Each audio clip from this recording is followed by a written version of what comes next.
Power never starts where people think it does, and if you miss the hidden foundation, you'll obey systems designed to control you. Most people think authority begins with titles, elections, or visible leadership. That's the surface story. The real foundation forms much earlier, in the silent moment when a group decides who feels inevitable to follow and who feels safe to ignore. Centuries ago, Niccolò Machiavelli noticed something uncomfortable. Power rarely depends on morality, talent, or even truth. It depends on whether people believe resistance will fail before it even starts. Once that belief locks in, authority no longer needs constant force. It runs on anticipation, reputation, and controlled fear. And here's the part almost nobody talks about. By the time authority looks strong on the outside, the real psychological structure underneath has already been built, quietly, socially, and often invisibly. If you can't see that structure forming, you don't just misunderstand power. You become part of what holds it up. Authority doesn't begin with commands.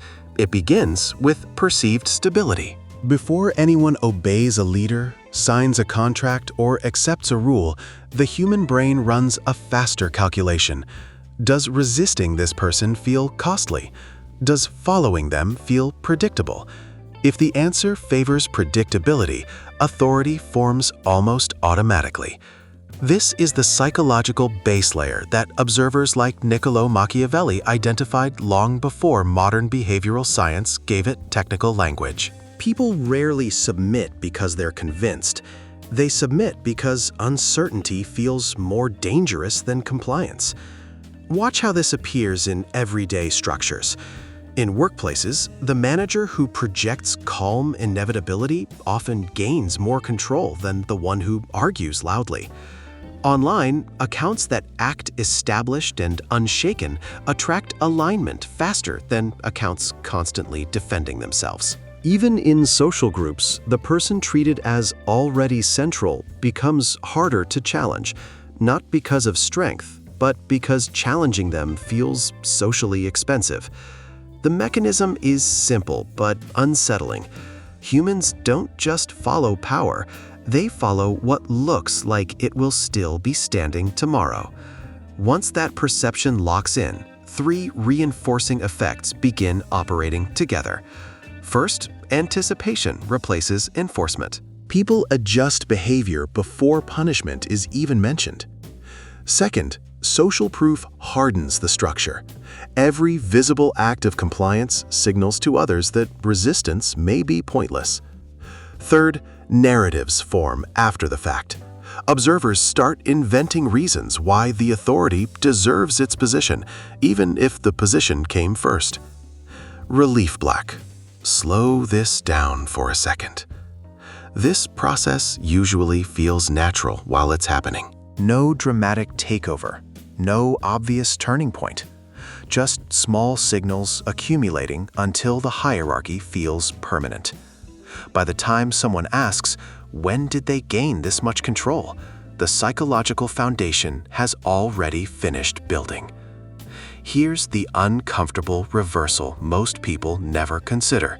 Authority is often strongest before it officially exists. We're taught to think power grows after someone gets the title, the badge, the office, the promotion, the public recognition. But psychologically, the order is usually inverted.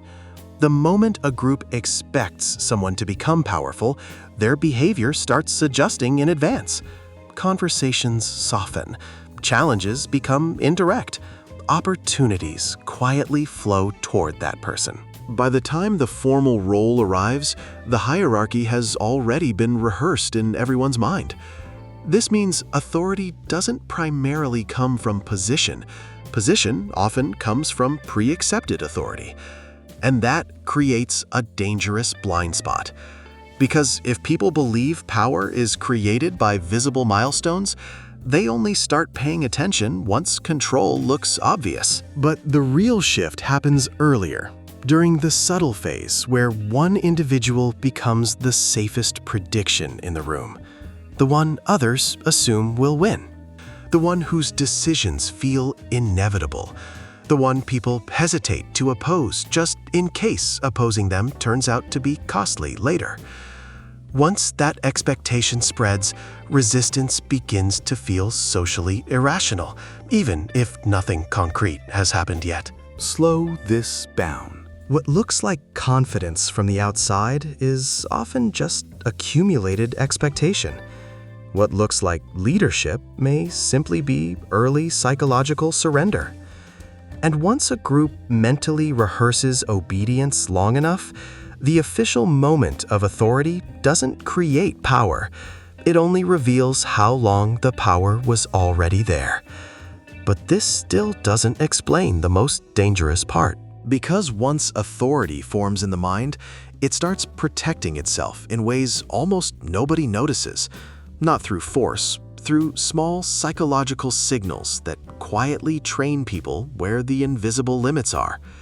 And if you don't recognize those signals early, you won't realize control exists until challenging it already feels impossible.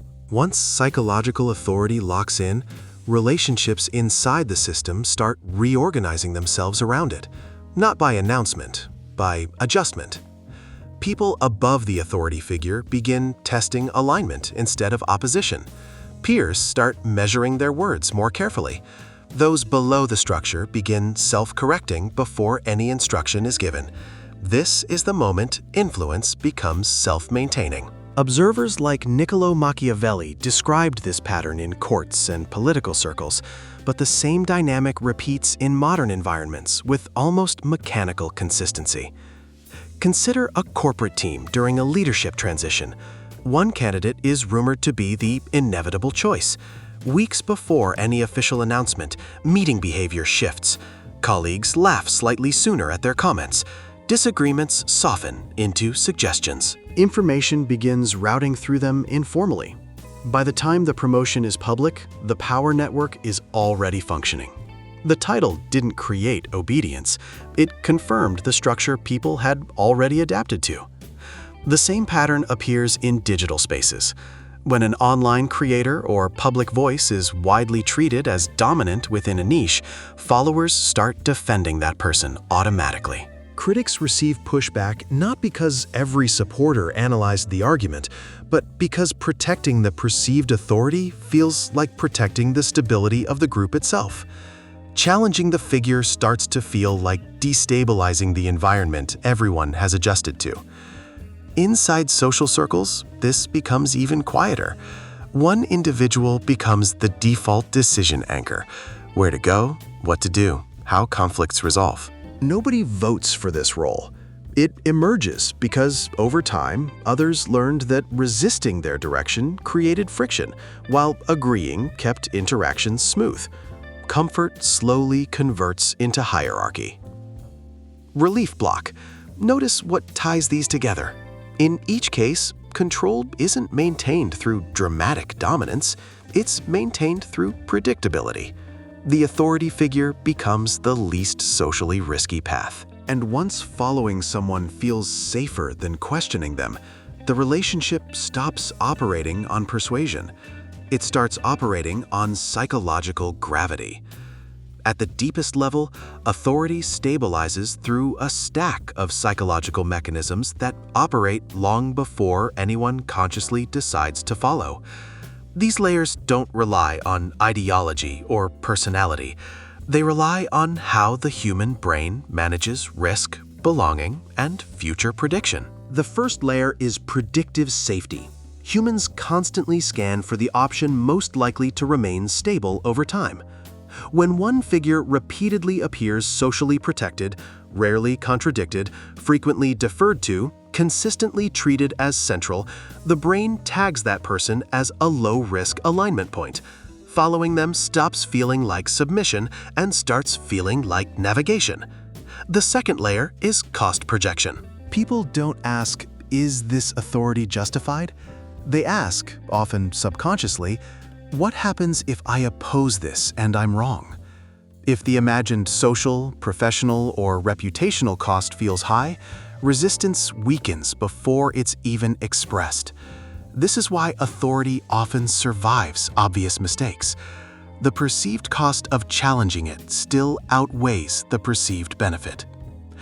The third layer is distributed enforcement. Once enough individuals privately accept the hierarchy, the authority no longer needs to defend itself directly. Others begin doing it automatically. Colleagues silence dissent to avoid instability.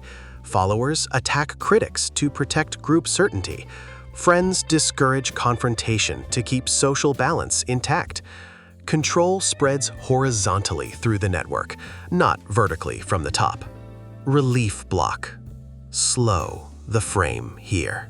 At this stage, the authority figure may not even realize how much protection exists around them. The system has become self-regulating. The final layer is the one most people miss: retrospective legitimacy. After authority stabilizes, observers reconstruct a story explaining why it was inevitable. Competence, intelligence, destiny, charisma, timing. Reasons appear after the structure is already secure. This narrative rewriting makes the hierarchy feel natural, almost historical, as if it could never have formed differently. Writers like Niccolò Machiavelli hinted at this centuries ago when describing how rulers maintain control not just through force, but through the management of perception, expectation, and fear of disorder. Once these layers lock together, authority stops being something a person holds. It becomes something the surrounding system quietly keeps alive. Step back and notice how ordinary this actually feels while it's happening. Most authority structures don't look dramatic from the inside. Meetings continue, messages get answered, plans move forward. People joke, complain, negotiate, and adjust like always. Nothing announces a hierarchy just locked into place. It just starts feeling easier to follow certain paths than others. You see it in small moments: who people glance at before agreeing, whose silence changes the tone of a room, whose approval seems to settle uncertainty. No speeches, no visible pressure, just subtle coordination forming in real time. From the outside, it might look like leadership. From the inside, it mostly feels like routine. Here's the crucial insight most people overlook. Authority isn't just wielded by the person at the top, it's co-created by everyone who allows it to exist. The invisible foundation forms in the mind long before anyone sees a title, a promotion, or a public declaration. Recognizing this is the first step toward understanding power without being trapped by it. When you see how expectations, anticipatory compliance, and distributed enforcement operate, you realize that control isn't always aggressive. Often it's subtle, almost polite. It grows where uncertainty exists, and it stabilizes where resistance feels socially or psychologically risky. Authority becomes self-perpetuating because people unknowingly train each other to follow. This has a double edge. On one side, it explains why some leaders maintain influence effortlessly. They didn't just earn obedience, they were never challenged when it mattered. On the other, it gives you a lens to analyze every social, professional, or digital hierarchy you encounter. If you notice who feels inevitable, who others defer to before any official action, you see the blueprint of control forming, often before anyone realizes it. The lesson isn't about manipulation, it's about awareness. Awareness lets you recognize when compliance is automatic, when social proof is shaping your choices, and when expectation is quietly consolidating power around someone else. Most people miss these signs because they focus only on visible milestones, the speech, the badge, the title. But the real mechanism works silently, socially, psychologically. Understanding this gives you two tools: clarity and distance. clarity to see how authority truly operates, and distance to decide consciously whether you want to participate, resist, or redirect the flow. Power doesn't need your explicit consent to grow, but by recognizing the hidden structures, you gain the rare ability to step out of the background and choose how you respond, instead of being quietly swept along by it. Pause for a moment and watch the patterns without judgment. Notice who shapes decisions without speaking, whose presence shifts conversations, and how small gestures signal alignment or hesitation. These aren't overt commands, they're invisible currents guiding behavior.